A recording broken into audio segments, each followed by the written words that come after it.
আসসালামু আলাইকুম প্রিয় ব্যাংকার বন্ধু, আমার বিশ্বাস আপনারা সবাই বেশ ভালো আছেন।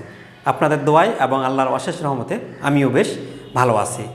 আমাদের আজকের ক্লাসের আলোচনার বিষয়বস্তু হচ্ছে ব্যাংকিং ডিপ্লোমা এক্সামিনেশনের ম্যানেজমেন্ট অ্যাকাউন্টিংয়ের কস্ট ভলিউম প্রফিট রিলেশনশিপ, যেটা পার্ট বিতে পাওয়া যাবে, সেটার একটা বিগত বছরের প্রশ্ন আমরা সমাধান করব।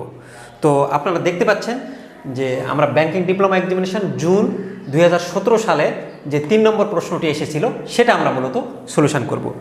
2017 সালের জুন মাসে 3 নম্বরের প্রশ্নের উত্তরটি আমরা সলিউশন করব।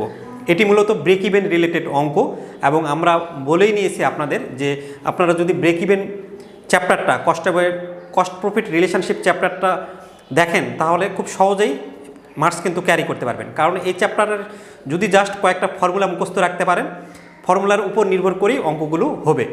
তো চলুন আমরা জুন 2017 সালের 3 নম্বর প্রশ্নটি কি এসেছিল আগে সেটা দেখে নেই। আপনারা স্ক্রিনে দেখতে পাচ্ছেন যে আমাদের এখানে বেশ কিছু ইনফরমেশান দেওয়া আছে। আমরা যদি প্রশ্নটা ভালো মতো বুঝতে পারি, অ্যাকাউন্টিংয়ের ক্ষেত্রে অনেক অ্যান্সার করার ক্ষেত্রে আমরা এগিয়ে যাব। তো এখানে আমাদের বেশ কিছু ইনফরমেশান দেওয়া আছে। তো চলুন আমরা একটু ইনফরমেশানগুলো পড়ি।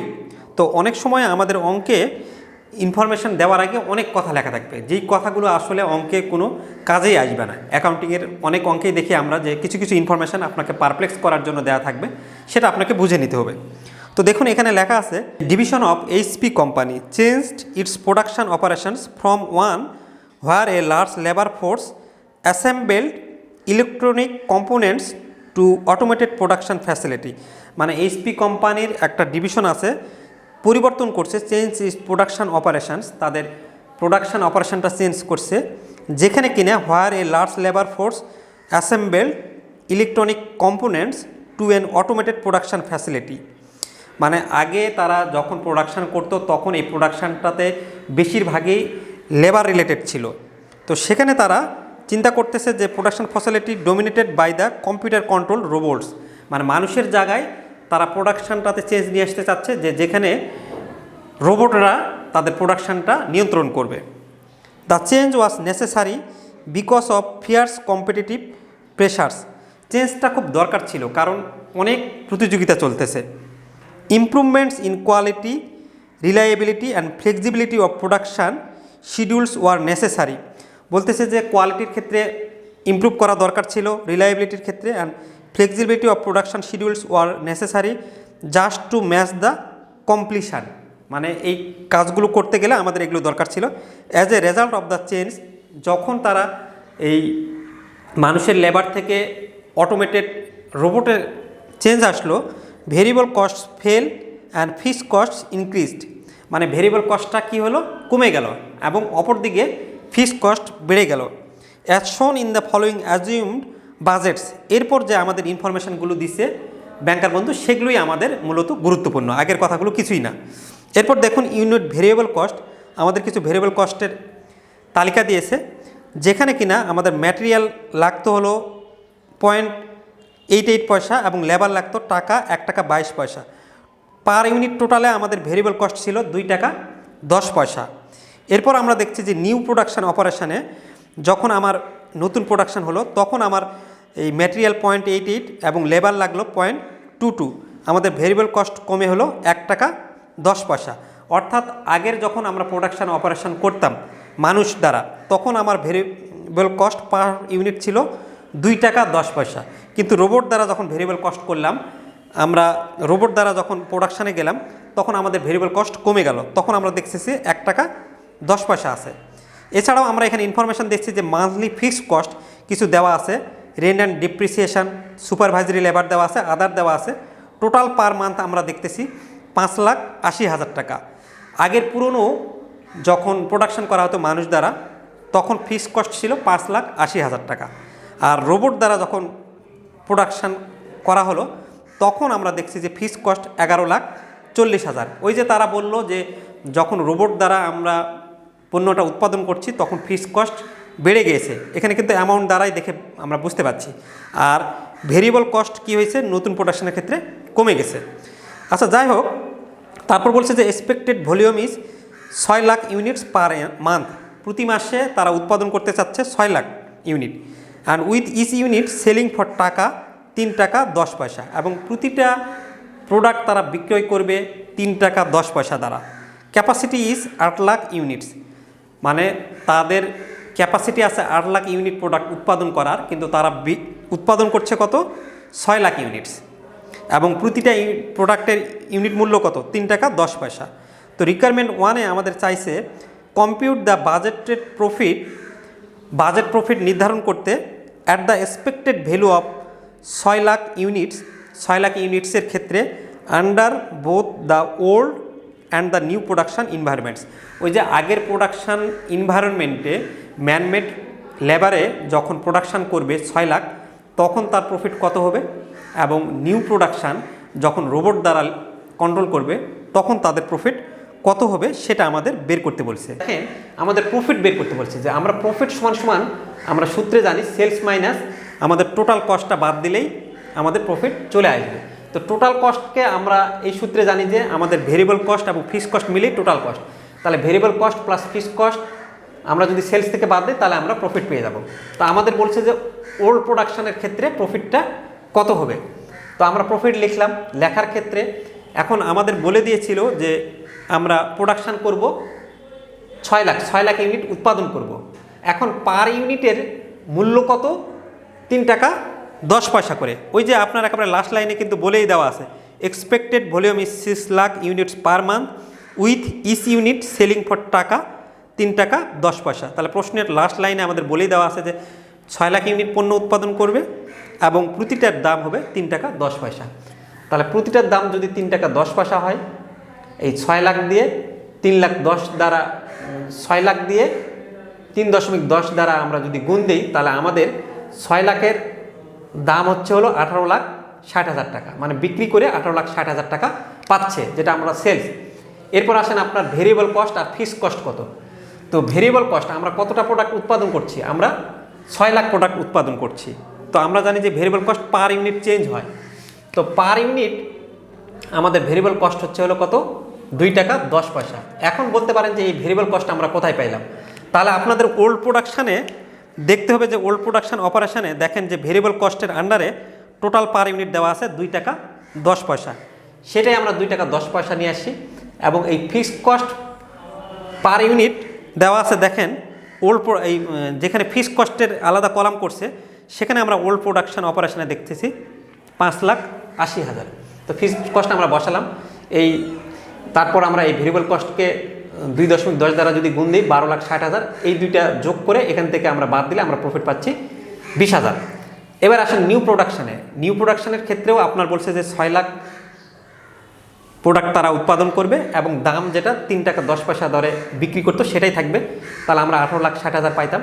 কিন্তু নিউ প্রোডাকশানের ক্ষেত্রে আমরা দেখলাম যে আমাদের যে ভেরিয়েবল কস্ট ছিল রোবট দ্বারা করলে ভেরিয়েবল কস্ট কমে যায়। আগে ছিল 2 টাকা 10 পয়সা, এখন ভেরিয়েবল কস্ট কত? 1 টাকা 10 পয়সা। তো এই ভেরিয়েবল কস্ট আপনি পাবেন হলো এই যে নিউ প্রোডাকশান অপারেশনের ক্ষেত্রে ভেরিয়েবল কস্ট দেখেন যে 1 টাকা 10 পয়সা দেওয়া আছে। আর এই ফিক্সড কস্টটা আপনি আবার ফিক্সড কস্টের কলামে যাবেন, গিয়ে দেখবেন যে নিউ প্রোডাকশন অপারেশনের টোটাল ফিক্সড কস্ট আপনার দেওয়া আছে পার মান্থ 11,40,000। 11,40,000 আমরা নিয়েছি। তারপর এটাকে ক্যালকুলেশন করে আমরা 18,60,000 আছে, এই 6,60,000কে 1.10 দ্বারা গুণ করলে 6,60,000 পাওয়া যায়। এরপর এটা নিয়ে আসলাম, এই দুটা যোগ করে আমরা 68,000 টাকা পেয়ে গেছি। প্রিয় শিক্ষার্থীবৃন্দ, আমাদের 1 নম্বর রিকোয়ারমেন্ট হয়ে গেছে। আমাদের 2 নম্বর রিকোয়ারমেন্টে কী জানতে চাইছে সেটা আমরা দেখি। তো 2 নম্বর রিকোয়ারমেন্টে আমাদের বলছে যে compute the budgeted break even point, যে ব্রেক ইভেন পয়েন্টটা বের করতে বলছে under both the old and the new production environments. মানে ওল্ড প্রোডাকশান ইনভায়রনমেন্ট এবং নিউ প্রোডাকশান ইনভায়রনমেন্টে ব্রেক ইভেন পয়েন্টটা কত হবে, কত টাকার পণ্য বিক্রয় করলে তারা ব্রেক ইভেন পয়েন্টে যেতে পারবে। তো আমরা জানি যে ব্রেক ইভেন পয়েন্টের সূত্রটা আমরা এর আগের 2টা অঙ্ক আমরা ব্রেক ইভেন পয়েন্ট নিয়ে আপনারা আলোচনা করে দিয়েছি। আপনারা বিগত বছরের প্রশ্নগুলো সলিউশন করে আসবেন এবং 3 নম্বর ক্লাসটি দেখে আসবেন, তাহলে আপনাদের ব্রেক ইভেন পয়েন্ট অনেক ইজি হয়ে যাবে। আমরা নিচে লিঙ্ক দিব, সেই লিঙ্কের ক্লিক করে আগে দেখে আসবেন। এবার আসুন যে we know break even point in taka, আমরা fixed cost divided by CM ratio, contribution margin ratio, এটা জানি যে ব্রেক ইভেন পয়েন্টে টাকার ক্ষেত্রে বের করা। তো ফিক্সড কস্ট ওল্ড প্রোডাকশনের ক্ষেত্রে আমাদের দেখেন 5,80,000, প্রশ্নে এটা আমাদের দেওয়াই আছে। এখন সিএম রেশিও 0.3226, এটা কিভাবে আসলো? আমাদের তো প্রশ্নে সিএম রেশিও দেওয়া নাই। সিএম রেশিও মানে কন্ট্রিবিউশন মার্জিন রেশিও। এখন যদি না দেওয়া থাকে, আমরা ওল্ড প্রোডাকশনের ক্ষেত্রে একটা ক্যালকুলেশন করছি। তো এই সিএম রেশিও, আমরা কন্ট্রিবিউশন মার্জিন রেশিও আমরা জানি যে কোনো রেশিও কার সাথে সম্পর্ক করে, সেলসের সাথে সম্পর্ক করে। তাহলে যেহেতু সেলসের সাথে সম্পর্ক করে, তাহলে নিচে আমরা সেলস লিখছি এবং যে রেশিও আমরা বের করব উপরে আমরা সেটা লিখব। তাহলে আমরা এখানে সিএম রেশিও যেহেতু বের করছি, উপরে আমরা কন্ট্রিবিউশন মার্জিন পার ইউনিট লিখছি। যদি আমাদের ফিক্সড কস্ট রেশিও বলতো, তাহলে উপরে ফিক্সড কস্ট পার ইউনিট লিখতাম, নিচে সেলস লিখতাম। ভেরিয়েবল কস্ট রেশিও যদি বলতো, উপরে ভেরিয়েবল কস্ট পার ইউনিট লিখতাম, নিচে সেলস লিখতাম, আর ইনটু 100। এখন CM per unit, contribution margin পার ইউনিটের সূত্রটা আমরা জানি, সেলস থেকে ভেরিয়েবল কস্ট বাদ দিলে আমরা যেটা পাই সেটাই হলো আমার কন্ট্রিবিউশন মার্জিন। এরপর আমরা নিচে সেলস লিখছি ইনটু 100। তারপর আমাদের দেখেন সেলস 3 টাকা 10 পয়সা। ওই যে ওল্ড প্রোডাকশনের ক্ষেত্রে আপনি দেখেন আমরা 3 টাকা 10 পয়সা করে বিক্রি করছি না সেলস। ওল্ড প্রোডাকশন হোক আর নিউ প্রোডাকশন হোক, সেলস কিন্তু ওই সেমই ছিল, 3 টাকা 10 পয়সা। আর ভেরিয়েবল কস্ট 2 টাকা 10 পয়সা আমরা ওল্ড প্রোডাকশানে, এই যে আমাদের ভেরিয়েবল কস্ট 2 টাকা 10 পয়সা, বা আপনারা প্রশ্নেও দেখবেন সেটাই দেওয়া আছে। এরপর আমাদের 3 টাকা 10 পয়সা দেওয়া আছে ইন্টু 100, ক্যালকুলেশন করে আমরা 32.26% পাইছি। এটাকে আমরা 32.26কে 100 দিয়ে ভাগ দিলে আমাদের আসে 0.3226। এটাই হচ্ছে হলো আমাদের কন্ট্রিবিউশন মার্জিন রেশিও। এই কন্ট্রিবিউশন মার্জিন রেশিওটা আমরা এখান থেকে ক্যালকুলেশন করে এখানে বসিয়ে দিয়েছি। তারপর ব্রেক ইভেন পয়েন্ট টাকা আমরা এটা পেয়ে গেছি। এটা তো আমরা ওল্ড প্রোডাকশানে করলাম। এখন নিউ, প্রিয় ব্যাংকার বন্ধু, আমরা নিউ প্রোডাকশনের ক্ষেত্রে ব্রেক ইভেন পয়েন্ট কীভাবে হবে সেটা বের করি। তাহলে আমরা জানি যে ব্রেক ইভেন পয়েন্ট ইন টাকা, fixed cost contribution margin ratio আমরা সূত্র জানি। এখানে আমরা ফিক্সড কস্ট, আপনি জানেন যে যখন রোবট দিয়ে নিয়ন্ত্রণ করছে তখন ফিক্সড কস্ট কিন্তু বেড়ে গিয়েছে বললো। তাহলে 11,40,000 আমাদের নতুন প্রোডাকশনের ক্ষেত্রে এই ফিক্সড কস্ট দেখেন যে 11,40,000 দেওয়া আছে, প্রশ্ন থেকে আমরা নিয়ে আসছি। এবং সিএম রেশিও নতুন প্রোডাকশনের ক্ষেত্রে কত হবে সেটা আমাদের ওয়ার্কিং করে নিয়ে আসতে হবে। তো এখানে দেখুন আমরা ওয়ার্কিং করছি, আমরা সিএম রেশিও সমান সমান জানি contribution margin per unit divided by sales. আমরা কন্ট্রিবিউশন মার্জিনকে ভাঙলে পাই সেলস মাইনাস ভেরিয়েবল কস্ট। আমরা সরাসরি সেলস মাইনাস ভেরিয়েবল কস্ট লিখছি, কন্ট্রিবিউশন মার্জিন পার ইউনিট লিখি নাই, এখানে আমাদের জায়গা নাই। আমরা আগের যে ওয়ার্কিংসে সিএম রেশিও যেভাবে বের করছি সেম ওই রকমই, ইন্টু 100 ডিভাইডেড বাই সেলস। আমাদের সেলস 3 টাকা 10 পয়সা, এটা আমাদের প্রশ্নে দেওয়াই আছে। ভেরিয়েবল কস্ট আমাদের বলছিল যে যখন রোবট দিয়ে উৎপাদন করবে তখন ভেরিয়েবল কস্ট কমে যাবে। আমরা যার যখন অঙ্ক করব ইনফরমেশান তখন তার নিব। আমরা যেহেতু নিউ প্রোডাকশানের অঙ্ক করছি, তাহলে ভেরিয়েবল কস্ট নিতে হলে আমার এই রোবট যখন আসে তখন এই নিউ প্রোডাকশানেরই ভেরিয়েবল কস্ট নিতে হবে। তাহলে 3 টাকা 10 পয়সা থেকে 1 টাকা 10 পয়সা বাদ দেওয়ার পর 3 টাকা 10 পয়সা দিয়ে ভাগ দিয়ে ইন্টু 100কে গুণ করলে আমরা পাই হলো 64.52%। এটাকে দশমিকে নিয়ে আসলে আমরা পাই হলো 0.6452।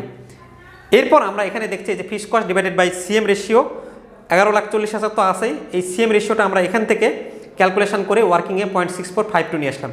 নিয়ে এসে আমাদের যদি এটা করি আমাদের 17,66,894 টাকা আসলো। তাহলে ব্যাংকার বন্ধু, আমার মনে হয় রিকোয়ারমেন্ট 2টা আপনারা খুব সহজেই বুঝে গিয়েছেন। আমরা রিকোয়ারমেন্ট 3তে যাই। প্রিয় ব্যাংকার বন্ধু, এবার আমরা 3 নম্বর রিকোয়ারমেন্টে কী জানতে চাইছে সেটা চলুন জানি। আমাদের 3 নম্বর রিকোয়ারমেন্টে বলছে discuss the effect on profits. প্রফিটে ইফেক্ট কি পড়বে if volume falls to 5 lakh units. অর্থাৎ এর আগের বারে আমরা 6 লাখ ইউনিট উৎপাদন করছিলাম, যদি 5 লাখ ইউনিট উৎপাদন করে তাহলে প্রফিটে কোনো চেঞ্জ হবে কি না under both the old and the new production environments. পুরনো এবং নতুন ইনভায়রনমেন্টে 5 লাখ ইউনিট উৎপাদন করলে আগে যে ম্যানমেড প্রোডাকশান করতো তখন কোনো প্রফিটে চেঞ্জ হবে কি না, আর নিউ প্রোডাকশান রোবট দ্বারা যখন আমরা উৎপাদন করছি তখন কোনো প্রফিট চেঞ্জ হবে কি না সেটা আমাদের বের করতে বলছে। তো নর্মালি আমরা জানি যে প্রফিট যেভাবেই হোক না কেন সেলস থেকে আমরা টোটাল কস্টটা বাদ দিলেই প্রফিট পাই। তাহলে আমরা টোটাল কস্ট জানি ভেরিয়েবল কস্ট এবং ফিক্সড কস্ট। সেম আমরা 1 নম্বরে যেভাবে করছিলাম এই 3 নম্বর রিকোয়ারমেন্টটা সেম, খালি 5 লাখ ইউনিটের কারণে কিছু কিছু জায়গায় চেঞ্জ হয়ে যাবে। তাহলে এখন প্রফিট দেখুন, আমরা 3 টাকা 10 পয়সা দরে পণ্যটা বিক্রি করছি, তাহলে এখন আমার প্রোডাকশান কত করবে 5 লাখ ইউনিট। তাহলে 5 লাখকে 3 টাকা 10 পয়সা দ্বারা গুণ দিলে আমরা 15,50,000 পাই। আমাদের ভেরিয়েবল কস্ট এখন হবে, যেহেতু 5 লাখ প্রোডাক্ট নিয়ে আমাদের কাজ করতে বলছে, তাহলে 5 lakh product into per unit variable cost আমাদের ওল্ড প্রোডাকশানে আগে আমাদের বইয়ে দেওয়াই আছে 2 টাকা 10 পয়সা, এবং ওল্ড প্রোডাকশানের ক্ষেত্রে আমাদের ফিক্সড কস্ট 5,80,000। আমরা আগে যখন অঙ্কগুলো করলাম তখন সেগুলো আমরা দেখেছি। তারপর এটা 15,50,000 আসছে, এটাকে এটা দিয়ে গুণ দিলে আমরা পাই 10,50,000, 5,80,000 এটা তো আছেই। এরপর ক্যালকুলেশন করে আমরা দেখতেছি যে আমাদের সেলস বিক্রি করে আমরা পাইছি হলো 15,50,000, আর এইদিকে আমাদের খরচ হয়েছে একটা জিনিস দেখেন, এখানে 10 লাখ আর 5 লাখ 15 লাখ, আর এই 50,000 আর 80,000-এর সাথে যুক্ত হয় যদি, তাহলে 16,30,000 টাকা। তাহলে আপনি যা বিক্রি করছেন আপনার আয়ের চেয়ে খরচ বেশি, তাহলে খরচ বেশি হলে কি হবে, আপনার লস হবে। আমরা ক্যালকুলেটারে টিপলে দেখি যে -80,000, আমরা মাইনাস তো লিখতে পারবো না, আমরা ব্র্যাকেট দিলেই আমরা অ্যাকাউন্টিংয়ে বুঝে নিই যে সেটা আমাদের জন্য লস। তাহলে 80,000 টাকা আমাদের এখানে লস হয়েছে, তাহলে এই জন্য ব্র্যাকেটে আমরা লস লিখে দিয়েছি। নিউ প্রোডাকশনের ক্ষেত্রে আপনি দেখুন তখন প্রফিট কি হবে। 5 লাখ ইউনিট উৎপাদন করছি, 3 টাকা 10 পয়সা দরে বিক্রি করছি, এটা তো আমরা জানি। নিউ প্রোডাকশনের ক্ষেত্রে গিয়ে আমরা দেখছি যে এখানে আমাদের নিউ প্রোডাকশনের ক্ষেত্রে ভেরিয়েবল কস্ট 1 টাকা 10 পয়সা। যখন আমরা রোবট দিয়ে করছি তখন আমাদের ভেরিয়েবল কস্ট কমে গেছে, আগে ছিল ভেরিয়েবল কস্ট 2 টাকা 10 পয়সা, আর এখন ভেরিয়েবল কস্ট কমে কত হলো, 1 টাকা 10 পয়সা। তাহলে 5 লাখ প্রোডাক্টের জন্য এই ভেরিয়েবল কস্ট 1 টাকা 10 পয়সা যেহেতু পার ইউনিট, এই জন্য আমরা 5 লাখ দিয়ে 1 টাকা 10 পয়সা দিয়ে গুণ দিচ্ছি। এরপর আমরা দেখতেছি যে আমাদের এখানে ফিক্সড কস্ট ছিল ওল্ড প্রোডাকশনে 5,80,000, নতুন যখন এনভায়রনমেন্টে আমরা প্রোডাকশন করছি তখন আমাদের ফিক্সড কস্ট বেড়ে গেছে 11,40,000, সেটা আমাদের প্রশ্নে দেওয়াই আছে। ফিক্সড কস্টের আন্ডারে নিউ প্রোডাকশনে গেলেই আমরা পাবো এটা। এরপর আমরা এটাকে গুণ করলে আমরা পাই 15,50,000, 5 লাখকে 1 টাকা 10 পয়সা দ্বারা গুণ করলে আমরা পাই 5,50,000, 11,40,000 এটা আছে। 15,50,000 থেকে এটা যোগ টোগ করে আমরা দেখতেছি যে মাইনাস ফিগারে চলে আসে, মানে আয়ের চেয়ে ব্যয় বেশি হয়েছে। তাহলে আমরা বলতেছি যে যদি আমরা 5 লাখ ইউনিট উৎপাদন করি তাহলে আমাদের কিন্তু লস হয়ে যাবে। এরপর 4 নম্বর আমাদের বলছে যে comment on the comparative riskness of the new production and the old operation, মানে নতুন অপারেশান এবং ওল্ড অপারেশানের সাথে আমাদের তুলনা করতে বলছে। তুলনা করার পর বলছে যে কার বেশি রিস্ক। তো আমাদের যখন তুলনা করতে বলবে তখন আমাদের সাধারণত ব্রেক ইভেন পয়েন্ট ইউনিট বের করতে হয়। যে অপারেশনে মানে যে অবস্থায় আমাদের ব্রেক ইভেন পয়েন্টটা যত তাড়াতাড়ি নিয়ে আসতে পারবে। ব্রেক ইভেন পয়েন্ট মানে কি, আমি বলি যে অবস্থায় আপনার লাভ হবে না লসও হবে না। ধরে নেন একটা কোম্পানি 20টা ইউনিট প্রোডাক্ট বিক্রি করলে তার ব্রেক ইভেন পয়েন্টের যে টাকাটা সেটা উঠে যায়। আরেকটা কোম্পানি যদি 15টা ইউনিট বিক্রি করে ব্রেক ইভেন পয়েন্টের টাকা উঠাইতে পারে, তাহলে কোনটা বেশি ভালো? নিশ্চয়ই যেটা 15টা ইউনিট বিক্রি করে ব্রেক ইভেন পয়েন্টের টাকাটা তুলতে পারছে, কারণ কম প্রোডাক্ট বিক্রি করেই ওই ওর লাভও হবে না লসও হবে না, ওর যে টাকাটা খরচ হয়েছে সেটা পর্যায়ে চলে যাচ্ছে, এবং ওই 15টার পরে যখন সে বিক্রি করতে শুরু করবে তখন তো তার লাভ হবে। এই জন্যই যখন আমাদের রিস্ক ক্যালকুলেশন করতে বলে তখন আমরা দেখব যে যে কোম্পানির ব্রেক ইভেন পয়েন্ট ইউনিটে কম হবে সেটাই আমরা মনে করব ভালো। তো এখানে আমরা ব্রেক ইভেন পয়েন্ট ইউনিট সূত্র লিখছি ব্রেক ইভেন পয়েন্ট টাকা এবং সেলিং প্রাইস পার ইউনিট।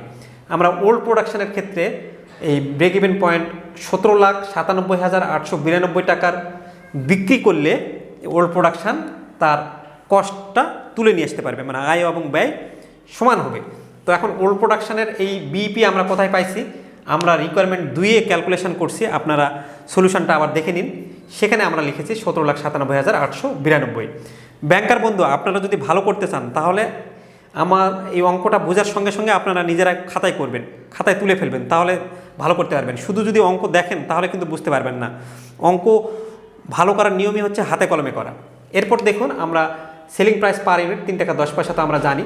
ব্যাপারটা হচ্ছে যে আপনি 17 লাখ টাকা 97,000 টাকার ধরে নেন পণ্য বিক্রি করলে ব্রেক ইভেন পয়েন্টে যেতে পারছেন, তাহলে পার ইউনিট আপনার প্রোডাক্টের মূল্য কত? 3 টাকা 10 পয়সা। তাহলে এই টাকাকে আপনি যদি ইউনিট দ্বারা ভাগ দেন তাহলে আপনার কত আসতেছে? 5,79,965 ইউনিট, অর্থাৎ 5,79,000 সামথিং পয়েন্ট ইউনিট উৎপাদন করলে আপনি ব্রেক ইভেন পয়েন্ট ইউনিটে যেতে পারবেন।